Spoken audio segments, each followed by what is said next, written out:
bisa kembali di sini untuk sharing, berbagi tentang Kristus dengan saudara. Seperti yang selalu saya katakan bahwa di sini kita hanya berbicara tentang Kristus, karena saya sangat percaya dan juga semua kita yang di sini percaya bahwa hanya Yesus yang bisa menjadi solusi bagi permasalahan kita, bukan ilmu pengetahuan, saudara. Tapi Yesus Kristus yang akan menjadi solusi buat setiap apa yang menjadi masalah dan pergumulan saudara hari ini. Dan saya masih ingat kata-katanya Pastor Prince pada waktu dia khotbah. Dia bilang bahwa Alkitab itu adalah foto album. Foto album tentang Kristus. Jadi semuanya adalah gambaran foto-foto tentang Kristus. Dan Bapak ini adalah seorang ayah yang sangat mencintai anaknya. Dan dia senang menunjukkan anaknya itu kepada kita, saudara.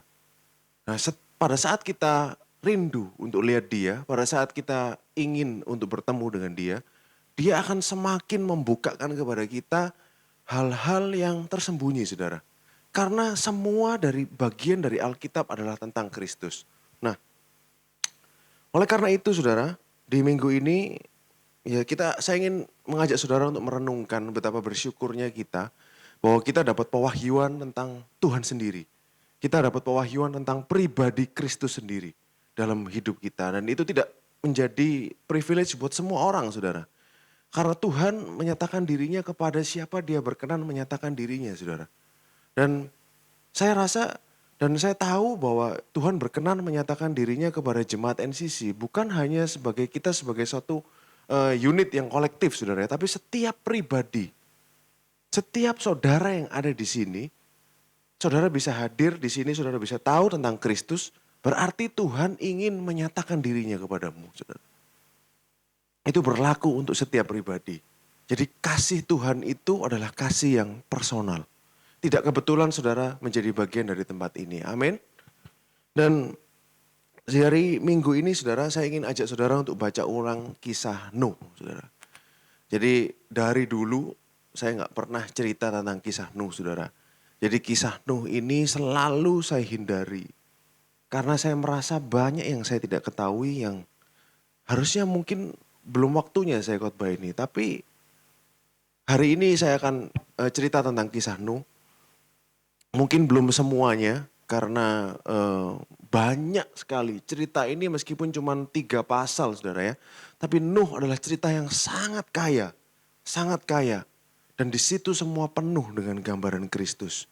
Nah, oke, saya akan ajak saudara untuk baca pertama di Kejadian 5 ayat 28 sampai 29. Setelah Lamek hidup 182 tahun, ia memperanakkan seorang anak laki-laki dan memberi nama Nuh kepadanya. Katanya, anak ini akan memberi kepada kita penghiburan. Dalam apa, saudara? Pekerjaan kita yang penuh susah payah di tanah yang telah terkutuk oleh Tuhan. Saudara perhatikan di sini, yang dikutuk apa, saudara? Tanah. Nah, jadi banyak orang yang mungkin di luar sana masih mengira yang dikutuk adalah manusianya. Bukan, tapi yang dikutuk adalah tanahnya. Bahkan sampai Lamek ini memberikan nama Nuh seperti nama Nuh untuk menjadi penghiburan dalam pekerjaan yang penuh dengan susah payah. Saudara bisa bayangkan kalau mungkin saudara pernah lihat filmnya yang Nuh yang menurut Hollywood, saudara ya. Memang tidak sepenuhnya tepat. Tidak sepenuhnya tepat dan banyak tambah-tambahan dan segala macam. Tapi saudara lihat betapa kacaunya dunia di situ. Mungkin untuk dapat hujan aja sulit, saudara. Nah, karena kan terkutuknya adalah dengan susah payah engkau akan mengusahakan tanah. Nah, kutuknya adalah di tanah, saudara. Dan dengan tanah ini sepertinya tidak menghasilkan pada saat dikelola, saudara. Nah, puji syukur kepada Tuhan, saudara kita semua sudah tahu, di Lukas 22 ayat 44, saudara ingat pada saat di Taman Getsemani, dikatakan apa? Yesus ini, saudara, ia sangat ketakutan dan makin bersungguh-sungguh berdoa, peluhnya menjadi seperti titik-titik darah yang bertetesan ke tanah. Artinya apa, saudara? Tanah yang dikutuk akibat dosa Adam sudah ditebus oleh darah Yesus yang bercucuran ke tanah di Taman Getsemani. Amin, saudara. Nah, seringkali kita di hari ini saudara, kita tidak sadar bahwa kita bekerja di tanah yang diberkati. Lalu kita karena tipuan-tipuan iblis, karena berita-berita di dunia dan segala macam yang semakin menakutkan, kita berpikir bahwa kita bekerja di tanah yang terkutuk. Seakan-akan kita bekerja di tanah yang terkutuk. Contohnya apa? Kita stres, kita khawatir, kita takut, kita cemas, kita gelisah. Itu adalah tipuan iblis yang kita dibuat seakan-akan kita ini bekerja di tanah yang terkutuk, saudara. Oleh karena itu kita khawatir, kita cemas, tidak tahu. Kenapa orang cemas? Karena dia tidak tahu besok dapat rezeki lagi atau enggak. Tapi hari ini saya ingin kasih tahu kepada saudara, saudara bekerja di tanah yang diberkati. Jadi tanah ini akan menghasilkan buat saudara. Kita khawatir karena hari esok kita tidak tahu. Kita nggak tahu apakah besok ada deal ataukah besok ada customer yang beli. Selalu kan seperti itu khawatirnya kalau dalam dunia kerja saudara ya. Apakah besok kita akan dapat promosi dan segala macam. Tapi saya ingin ajak saudara untuk sadar, termasuk diri saya sendiri yang sering khawatir saudara. Bahwa kita bekerja di tanah yang diberkati. Penyediaan saudara dan saya akan datang pada waktunya. Karena Tuhan kita, Bapak kita sangat mengasihi saudara dan saya. Amin. Dia sudah rela mati buat kita. Kalau nyawanya saja diberikan, apalagi penyediaan. Apalagi makan untuk hari esok. Apalagi berkat finansial untuk besok. Apalagi kesehatan. Inilah kebenaran yang pertama yang ingin saya tanamkan di pikiran dan hati saudara. Bahwa saudara dan saya bekerja di tanah yang sudah ditebus oleh darah Kristus. Saya nggak peduli tanah di luar saudara. Tapi tanah orang percaya pada saat orang terima Kristus, setiap pekerjaannya saya yakin itu adalah tanah yang sudah diberkati. Karena sudah dicurahkan oleh darah Yesus di Taman Getsemani. Amin saudara.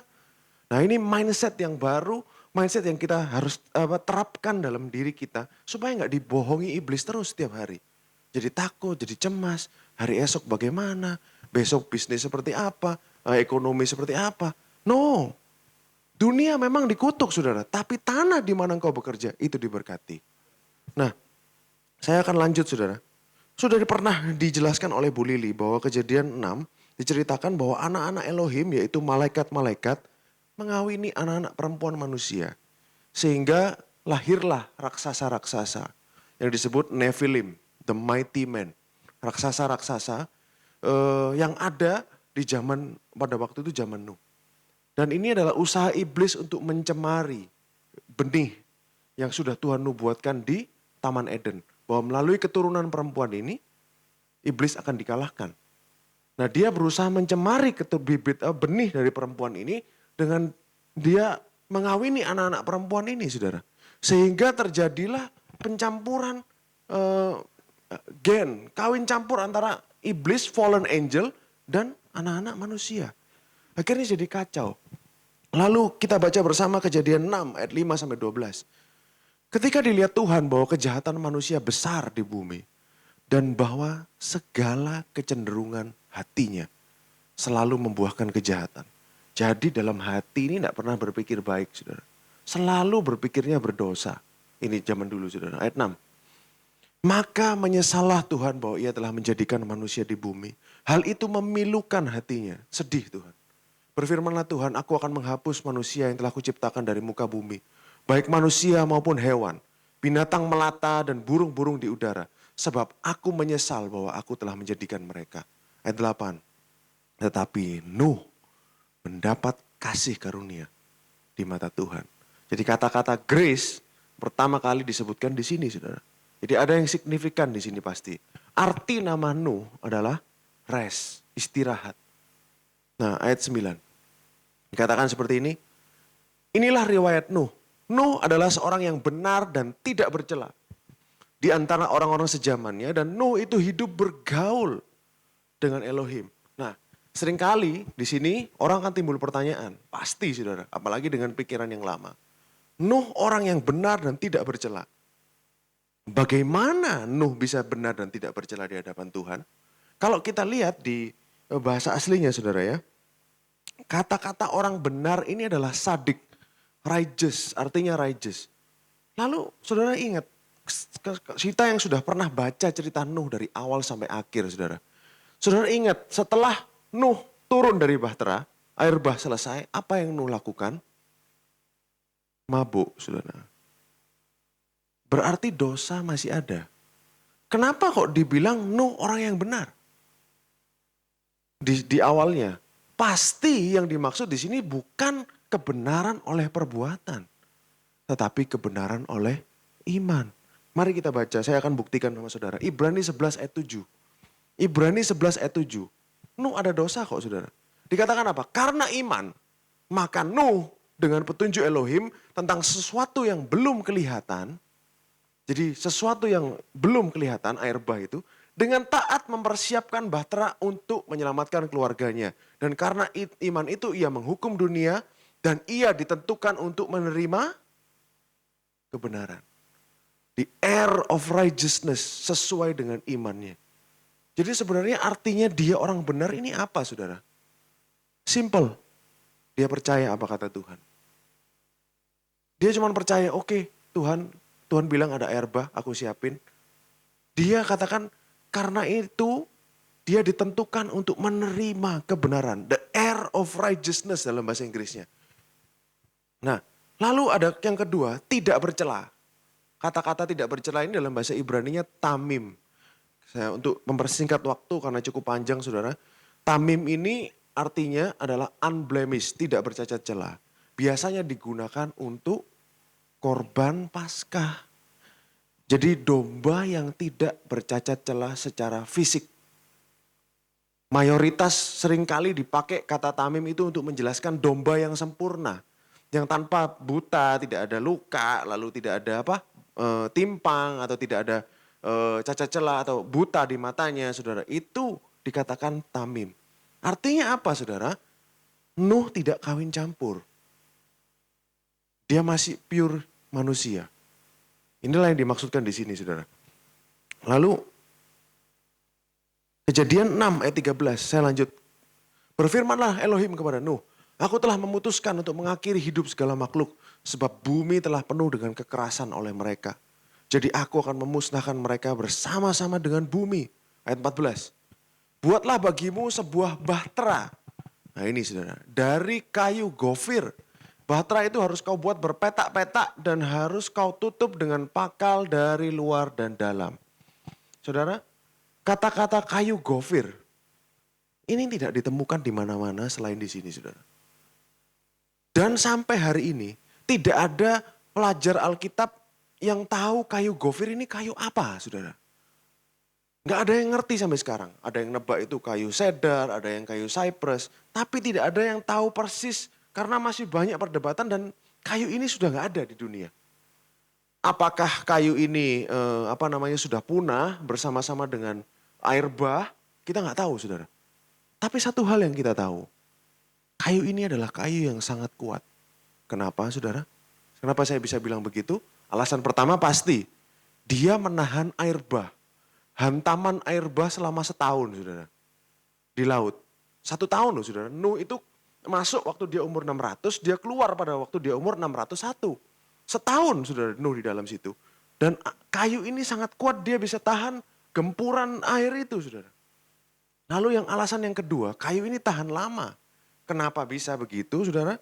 Saudara bayangkan, pada waktu, saya bawa dulu saudara baca Kejadian 6 ayat 3. Supaya saudara tahu konteksnya. Dikatakan seperti ini, di pasal yang sama, berfirmanlah Tuhan, rohku tidak akan selama-lamanya tinggal dalam manusia. Karena itu manusia adalah daging, tetapi umurnya akan 120 tahun saja. Seringkali kita mengira, setelah ini Tuhan memutuskan umur manusia 120. Salah, saudara. Karena anak-anak Nuh dan anak-anaknya umurnya lebih dari 120. Berarti apa, saudara? Ini adalah countdown, hitung mundur sampai air bah itu datang. Jadi Tuhan bilang umurnya manusia ini 120 karena air bah akan datang dan memusnahkan mereka semua. Lalu kalau saudara baca lagi, saya untuk mempersingkat waktu saya ceritakan saja. Nuh ini punya anak pada waktu dia umur 500.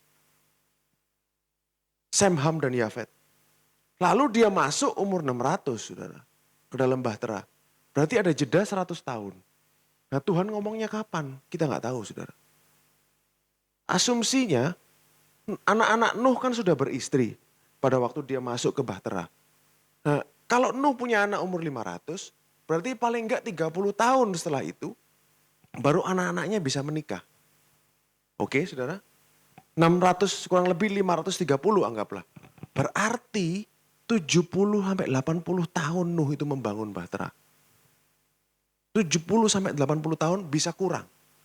Tetapi maksimalnya adalah 70-80 tahun Nuh membangun Bahtera itu. Waktu yang dia pakai untuk membangun Bahtera. Karena dia cuma berapa? 8 orang, saudara. Cuman dia dan anak-anaknya yang membangun pada waktu itu. Kayu ini adalah kayu yang tahan lama. Dipakai 80 tahun, saudara. Kayu di meja di rumah aja udah berapa tahun mungkin sudah lapuk, saudara. Tapi ini 80 tahun sampai dihantam air pun dia masih tahan. Gambaran apa ini, saudara? Kristus. Karena Bahtera ini adalah gambaran dari Kristus. Jadi Bahtera Nuh, nanti saya akan jelaskan, ini adalah gambaran dari Kristus. Lalu kita lanjut ke Kejadian 6 ayat tadi, ayat 14. Nah dikatakan Bahtera itu harus kau buat berpetak-petak dan harus kau tutup dengan pakal dari luar dan dari dalam. Bahasa Indonesia tidak jelas sama sekali, saudara. Boleh dibukain dalam bahasa aslinya. Yang digambar Kejadian 6 ayat 14. Jadi dikatakan haruslah kau tutup dengan pakal. Apa sih pakal itu, sudah ada yang tahu mungkin, saudara? Nah, saudara aja nggak tahu, apalagi saya, saudara ya. Jadi kau tutup ini, boleh bisa? Nah, jadi balik. Jadi kayu gofir, make for yourself an ark. Buatlah untuk dirimu sebuah bahtera. Nah, nanti saya akan bahas soal bahteranya. Dari kayu gofir dan buatlah ruangan untuk ark. Terus lanjut. Kiri geser. Nah, and cover it. Cover artinya tutup. Seperti yang kita sudah baca tadi, saudara ya, dalam bahasa Inggris. Tapi kalau saudara buka kata-kata cover, ini boleh dibukakan kata cover. Kata dasarnya adalah kafar, saudara. Nah, kafar ini apa, saudara? Kafar ini adalah kata dasar dari Yom Kippur. Yom Kippur adalah hari raya pendamaian. Kippur artinya pendamaian. Jadi kata-kata kafar ini adalah kata dasar dari Kippur. Jadi kenapa kok bisa ada hari pendamaian, hari itu, hari raya Yom Kippur di Israel? Kenapa Tuhan bisa ada pendamaian antara Tuhan dan manusia hari itu? Karena ada binatang yang mati. Karena ada korban yang dibunuh, saudara. Karena ada korban yang dikorbankan pada waktu hari itu. Jadi ini kata dasarnya adalah kafar. Padahal sebenarnya banyak kata lain yang bisa dipakai untuk menutup, saudara. Kata-kata menutup ini bukan cuma kafar, saudara. Ada namanya kasah. Kasah itu juga menutup. Sama. Tapi pemilihan katanya pada waktu itu jelas. Saya pernah bahas tentang ini di hari Sabtu. Pada waktu fellowship, saya ingin jelaskan ulang lagi. Mungkin banyak dari saudara yang gak datang ke hari Sabtu. Lalu buka lagi dengan pakal. Pakal dalam bahasa Inggrisnya adalah pitch. Boleh dibuka tadi yang gambar yang 6 ayat 14. Nah ini di sini, saudara. With pitch. Kata dasarnya adalah cover. Cover ini artinya adalah tar. Boleh dibuka bahasa artinya cover.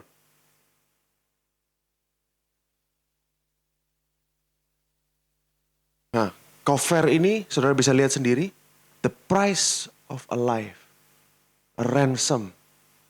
Jadi ini adalah bayaran, tebusan. Ransom itu artinya tebusan. Banyak kata lain, saudara. Sebenarnya pitch ini apa sih? Pitch ini adalah seperti tar. Mungkin gabungan dari aspal gitu, saudara ya. Untuk melapisi supaya tidak masuk air. Supaya waterproof. Supaya kedap air. Lalu dikatakan bahtera itu harus dilapisi dengan pitch ini, saudara. Dan spesifik pakai kata cover. Padahal ada dua kata lain yang dipakai, yaitu sefet dan hemar. Tapi kenapa nggak pakai kata sefet dan hemar? Dia pakai spesifik kata cover.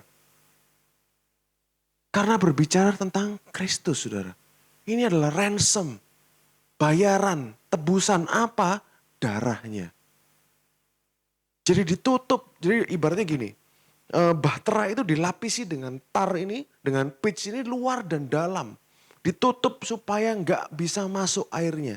Saudara sampai di sini saudara bisa mulai paham. Air adalah gambaran dari penghukuman. Bahtera adalah gambaran dari Kristus. Lalu saudara dan saya ada di mana? Di dalam Kristus. Lalu pada saat bahtera itu dihantam dengan air kanan kiri, saudara aman. Yang kena adalah Kristusnya. Kita ada di dalam Kristus.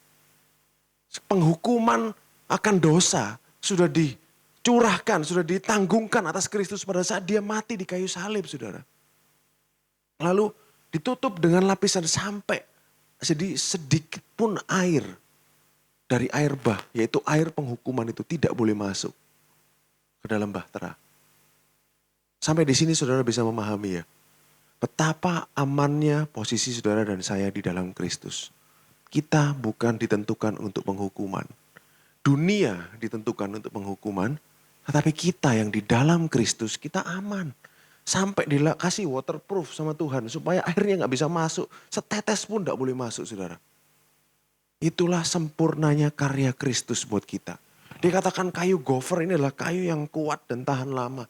Kenapa? Itu adalah lambang dari karya Kristus yang bisa menjadi fondasi buat kita. Makanya dikatakan apa? Dia mati sekali untuk selama-lamanya. That is how powerful. Begitulah kuatnya korban Kristus di atas kayu salib buat kita. Dia mati sekali untuk selama-lamanya menanggung dosa kita. Amin saudara. Nah, lalu kalau saudara lanjut di Kejadian 6 ayat 15. Jadi dari detail-detail ini kita bisa paham saudara ya. Jadi banyak sebenarnya tentang Kristus dari kisah ini.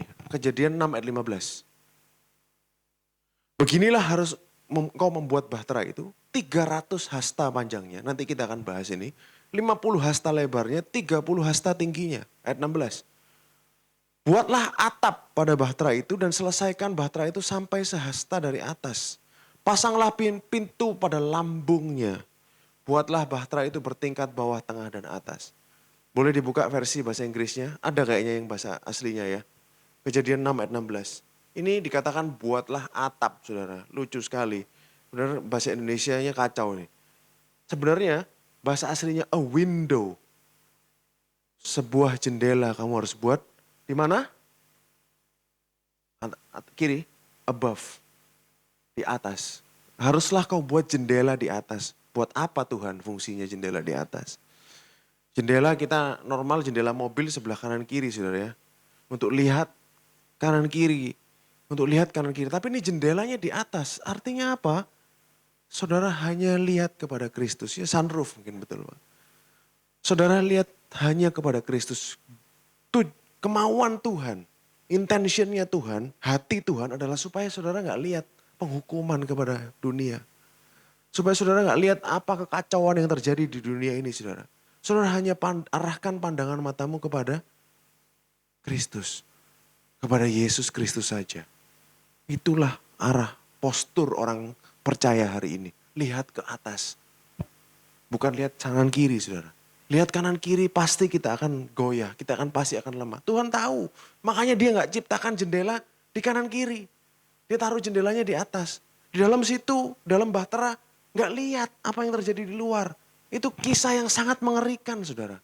Banyak pasti orang-orang yang minta tolong. Orang-orang yang mati hanyut. Anak-anak mayat-mayat di kanan kirinya. Banyak saudara. Tapi Nuh gak boleh lihat itu semua. Hanya lihat ke atas. Karena pengharapan kita dari surga. Amin saudara. Lalu dikatakan pintunya ditaruh di mana saudara? Di lambung. Saudara. Ini salah saudara. Bentar, boleh lihat yang sebelah kiri. The door of the ark di mana? On its side. Di sisinya.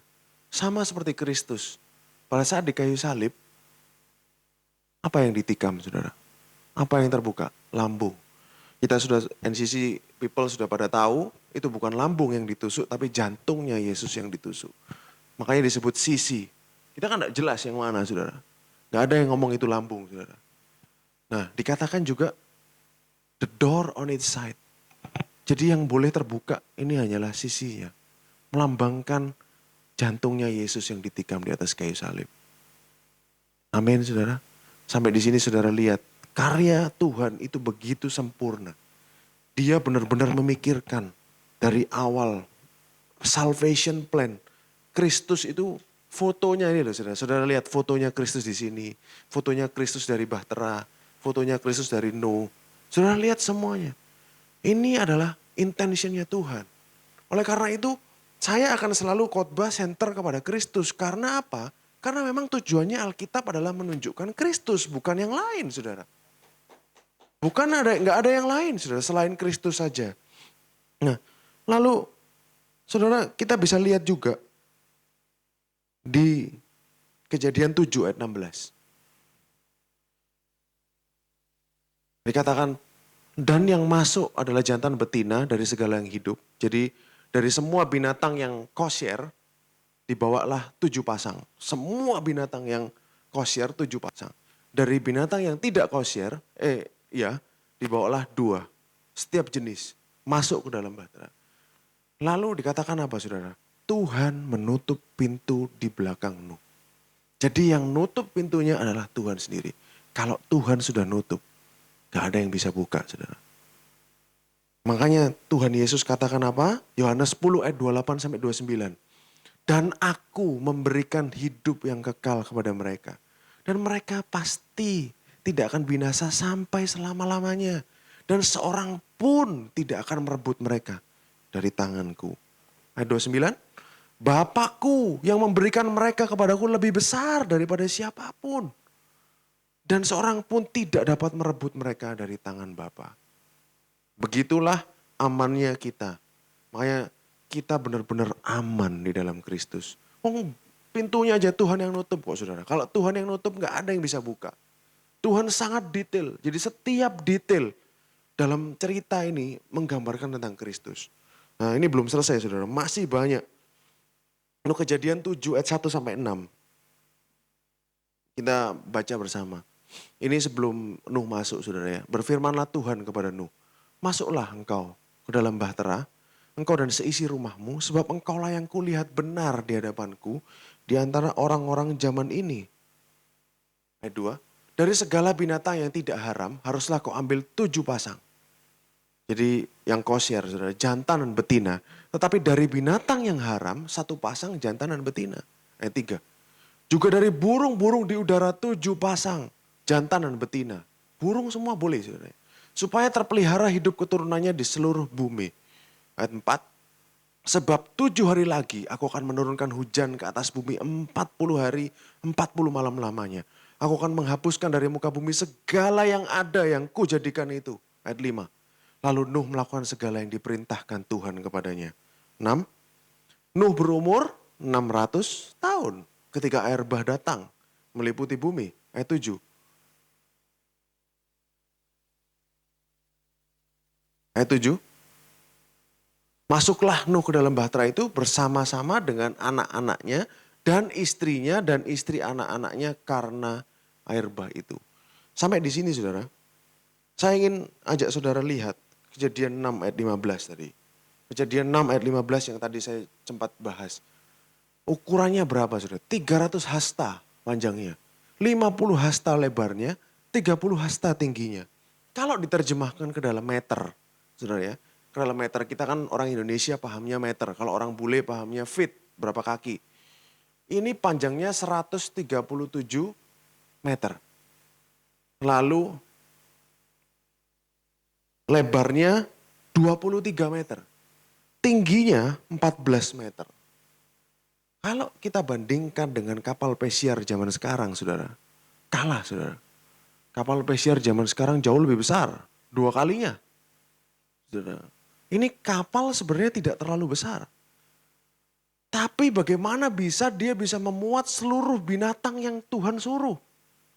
Saudara bayangkan, itu ya, memang ada teori yang berkata bahwa binatang di situ ditidurkan sama Tuhan.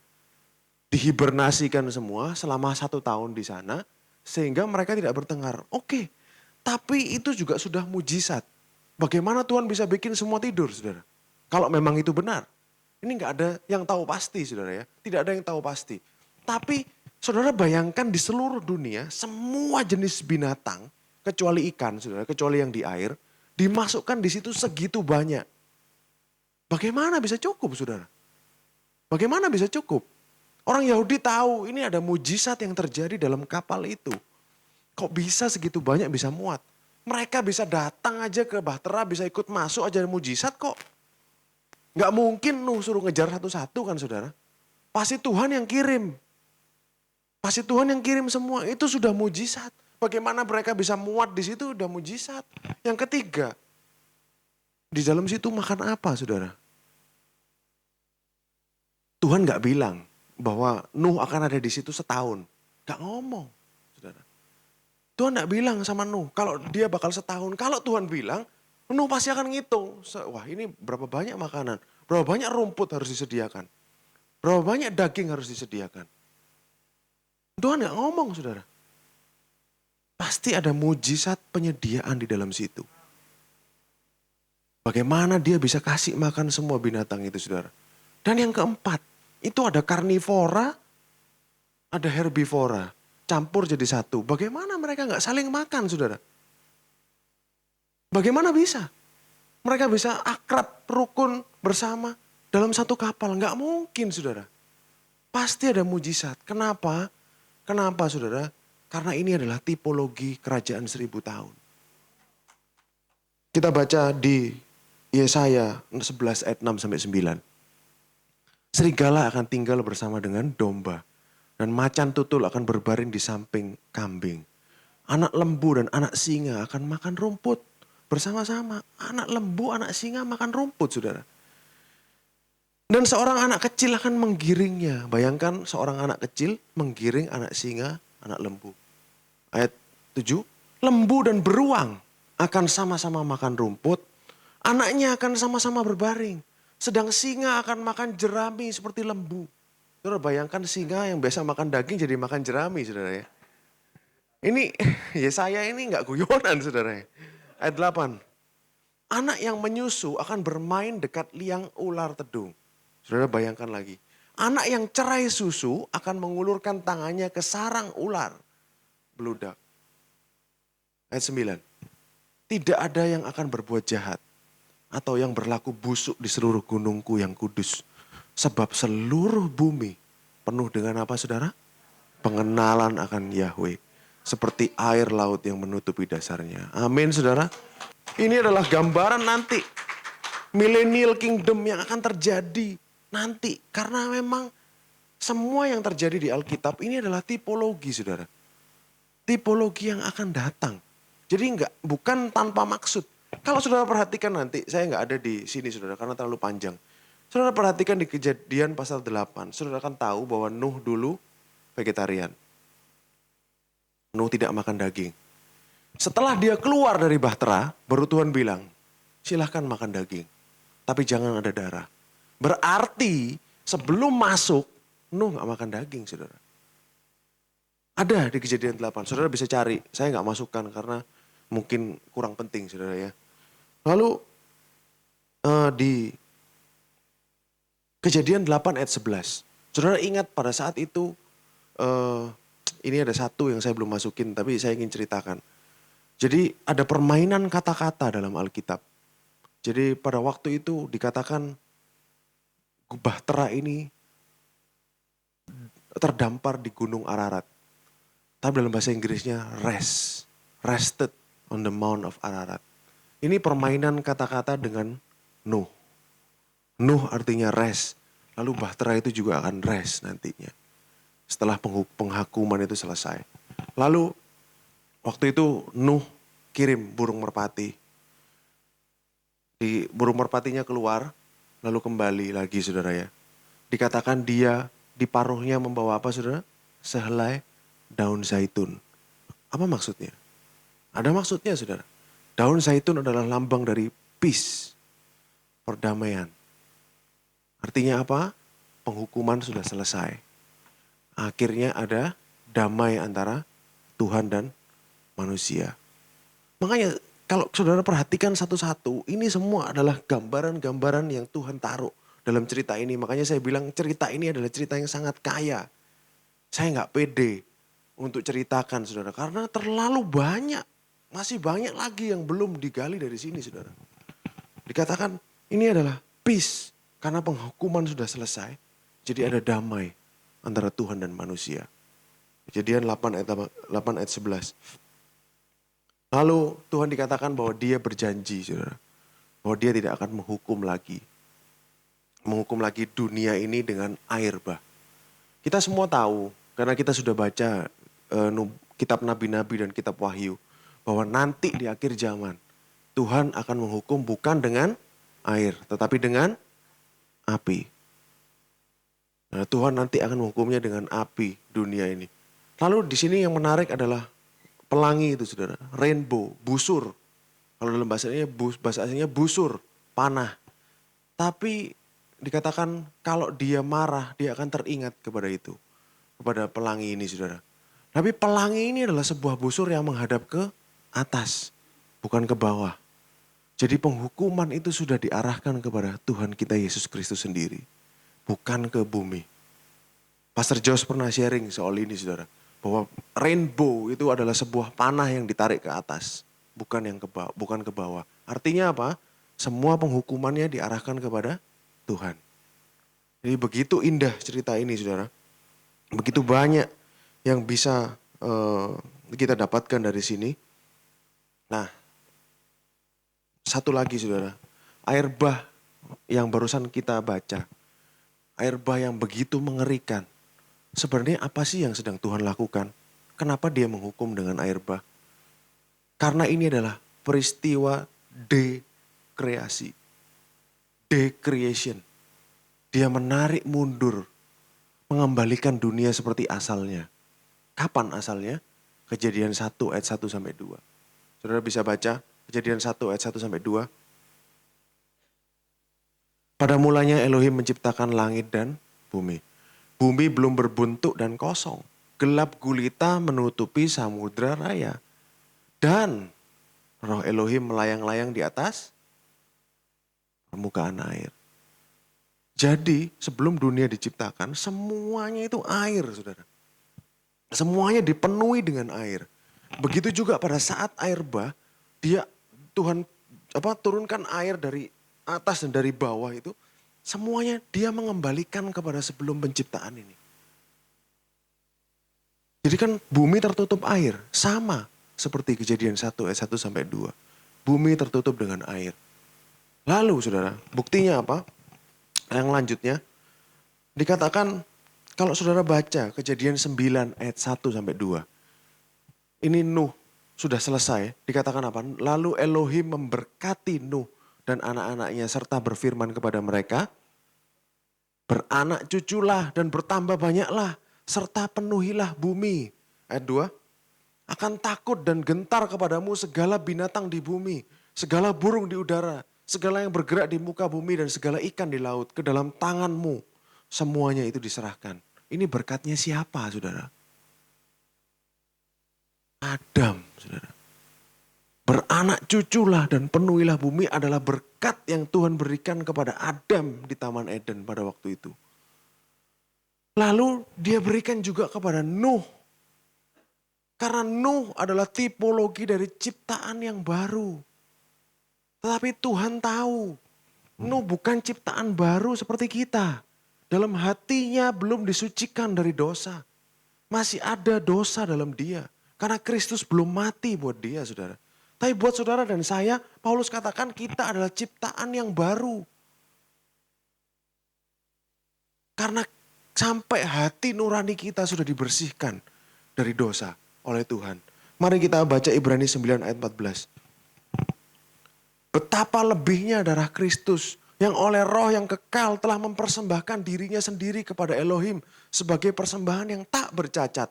Akan menyucikan siapa saudara? Hati nurani kita dari perbuatan yang sia-sia. Supaya kita dapat beribadah kepada Elohim yang hidup. Jadi pada waktu itu dosa masih ada di dalam Nuh. Kita semua tahu itu saudara. Dosa masih ikut di dalam bahtera itu. Zaman dulu, zamannya Nuh. Tapi sekarang kita punya redemption. Jadi cerita Alkitab ini adalah cerita penebusan demi penebusan, saudara. Karena dia menggambarkan penebusan nanti yang akan terjadi. Yang ultimate yaitu pada saat Kristus mati di kayu salib. Jadi Tuhan karyanya di kayu salib buat saudara dan saya, dia menyucikan kita inside out. Semuanya kita dibersihkan dari dosa. Amin saudara. Zaman dulu dia cuman bunuh manusia-manusia yang kawin campur. Tapi dosa masih ada. Akar dari permasalahannya belum diselesaikan saudara. Karena Kristus belum mati untuk kita. Tuhan tahu untuk menyelesaikan permasalahan dosa sampai akar-akarnya. Dia harus datang sendiri ke dunia dan mati buat saudara dan saya. Dia harus serahkan nyawanya. Karena sudah ibaratnya sudah di reset juga dengan cara ini masih ada dosa. Sudah cuci ulang saudara istilahnya. Tapi dosa masih ada. Oleh karena itu dia harus curahkan darahnya sendiri. Darah yang sempurna. Yang bisa menyucikan kita sampai ke dalam saudara. Bukan hanya di luar. Oleh karena itu kasih karunia bukanlah perubahan dari luar ke dalam. Tetapi dari dalam ke luar. Karena memang Tuhan menyucikan. Tuhan tahu asalnya dosa ini dari sini saudara. Makanya dia katakan yang najis bukan yang masuk ke mulut. Tapi yang najis adalah yang keluar dari hati manusia. Karena sumber kejahatan di dunia ini saudara, semua sumber kejahatan adalah dari hati manusia. Keinginan manusia yang jahat. Kecenderungan manusia untuk berbuat dosa. Semua kejahatan dunia bisa kacau seperti ini karena kejahatan hati manusia. Makanya Tuhan dengan jelas bilang, yang menajiskan bukan yang masuk, tetapi dari dalam ini loh, yang keluar dari hati manusia. Dosa itulah yang menajiskan. Yesus sendiri yang bilang itu saudara. Nah sampai di sini saya harap saudara bisa mulai menangkap saudara. Tipologi gambarannya. Karena gambarannya begitu banyak dan begitu dalam. Nah lalu sebagai penutup saudara, saya ingin ajak saudara untuk lihat kata bahtera. Kata bahtera atau ark di kisah Nuh dalam bahasa Ibrani itu apa saudara ya? Boleh dibuka yang tadi bahasa aslinya. Gopher Wood tadi, yang ada Gopher. Kejadian pasal 6. Ayat 14 atau 16 tadi. Nah, kata-kata ark, bahtera, saudara ya. Ini adalah kata tebat. Coba dibuka artinya dalam penjelasannya dalam bahasa Ibrani yang asli. Kata tebah ini saudara ya. Itu definisinya a box atau chest. Jadi sebuah kotak. Kotak, ya, box atau chest. Lalu kenapa kok Tuhan pakai kata ini? Saudara ingat yang nulis kitab Kejadian siapa saudara? Musa. Lalu saudara ingat Kejadian 2 ayat 3. Di mana waktu itu, boleh dibuka dalam bahasa Indonesianya dulu. Keluaran 2 ayat 3, sorry. Keluaran 2 ayat 3. Kata tebah box tadi. Nah ini saudara, ini ceritanya Musa. Tetapi ia tidak dapat menyembunyikannya lebih lama lagi. Sebab itu diambilnya sebuah peti pandan. Peti pandan saudara. Kita seringkali bilangnya itu keranjang saudara ya. Tapi definisinya peti pandan. Dipakalnya dengan gala-gala dan ter. Saudara masih ingat tadi pakal itu apa saudara? Dilapisi. Yang tadi untuk melapisi supaya waterproof tadi. Ini tempatnya bayi Musa saudara. Kok sama seperti bahtera itu? Dan diletakkannya bayi itu di dalamnya, ditaruhnya peti itu di tengah-tengah teberau di tepi sungai Nil. Ditaruh di mana lagi? Di air. Saudara mirip nggak? Sama nggak dengan bahtera tadi? Saudara boleh buka Keluaran 2 ayat 3 dalam bahasa aslinya.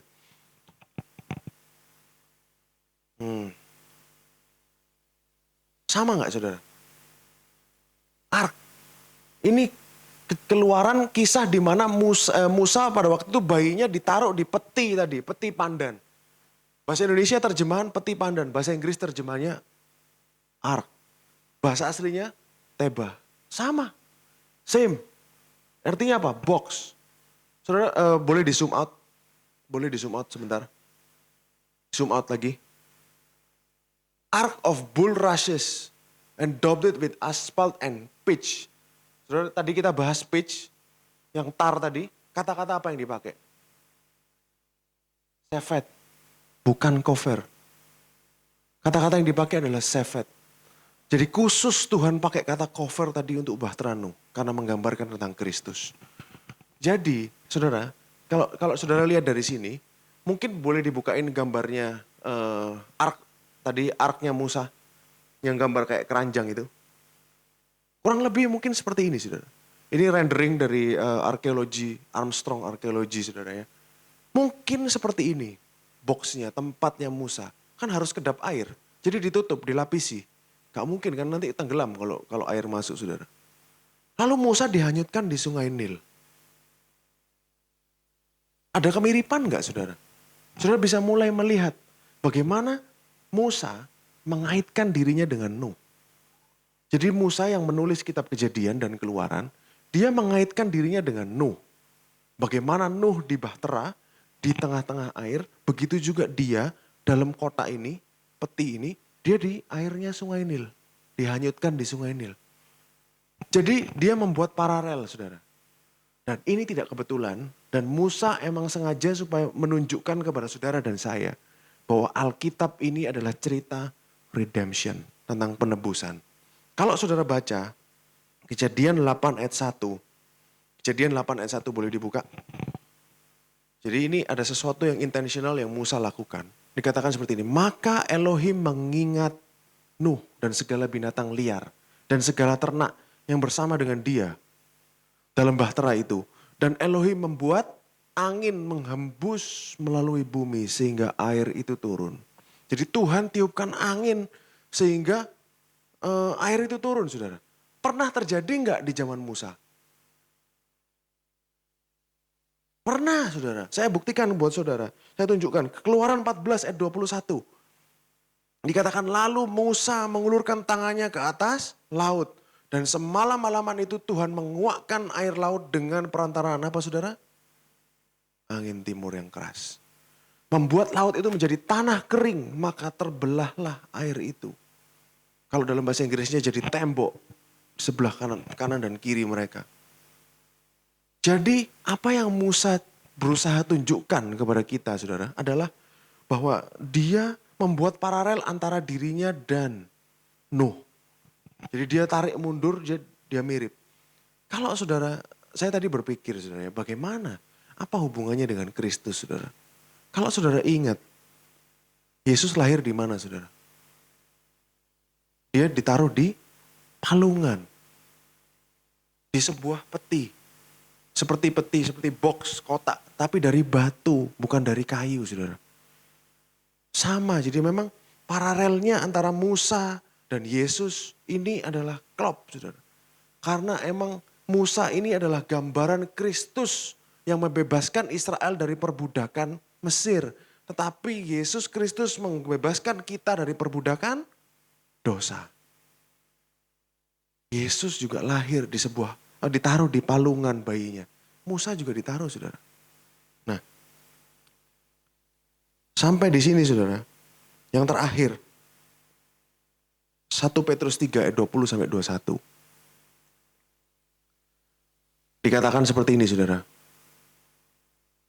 Yaitu kepada roh-roh mereka yang dahulu pada waktu Nuh tidak taat kepada Elohim. Ketika Elohim tetap menanti dengan sabar waktu Nuh sedang mempersiapkan bahtera. Di mana hanya sedikit, yaitu 8 orang yang diselamatkan oleh bahtera. Ayat 21. Juga kamu sekarang diselamatkan oleh kiasannya. Apa, saudara? Baptisan. Jadi ini Petrus mengumpamakan peristiwa air bah itu dengan apa, saudara? Baptisan. Maksudnya bukan untuk membersihkan kenajisan jasmani, melainkan untuk memohonkan hati nurani yang baik kepada Elohim oleh kebangkitan Yesus Kristus. Amin, saudara. Saya mungkin agak berat topiknya, mungkin gak semua orang bisa lihat. Tapi saya berusaha dengan sebaik mungkin untuk menjelaskan, saudara. Nah, bagaimana baptisan ini adalah air bah itu adalah tipologi dari baptisan. Saudara ingat peristiwa di mana saudara dibaptis. Buka Roma 6 ayat 4 deh lah. Roma 6 ayat 3 sampai 4. Saudara ingat pada saat saudara dibaptis. Saudara ingat pada saat saudara masuk, apa yang terjadi? Atau tidak tahukah kamu bahwa kita semua yang telah dibaptis dalam Kristus telah dibaptis dalam kematiannya. Air lambang apa saudara? Penghukuman. Pada saat saudara dibaptis bersama-sama dengan Kristus dalam kematiannya. Air itu sekeliling saudara adalah lambang dari penghukuman. Sama seperti air bah. Sama seperti air bah. Jadi lambang dari penghukuman, saudara dibaptis dalam kematiannya. Pada saat saudara naik keluar, saudara bersama-sama dengan Kristus dalam kebangkitannya. Ayat 4 kita baca. Dengan demikian kita telah dikuburkan bersama-sama dengan Dia oleh baptisan dalam kematian. Baptisan itu lambang kematian, saudara. Air lambang penghukuman. Saudara ada di dalam Kristus. Sama seperti bahtera itu masuk dalam air. Supaya sama seperti Kristus telah dibangkitkan dari antara orang mati oleh kemuliaan Bapa, demikian juga kita akan hidup dalam hidup yang baru. Memang agak berat saudara. Karena tipologinya sangat kaya sekali.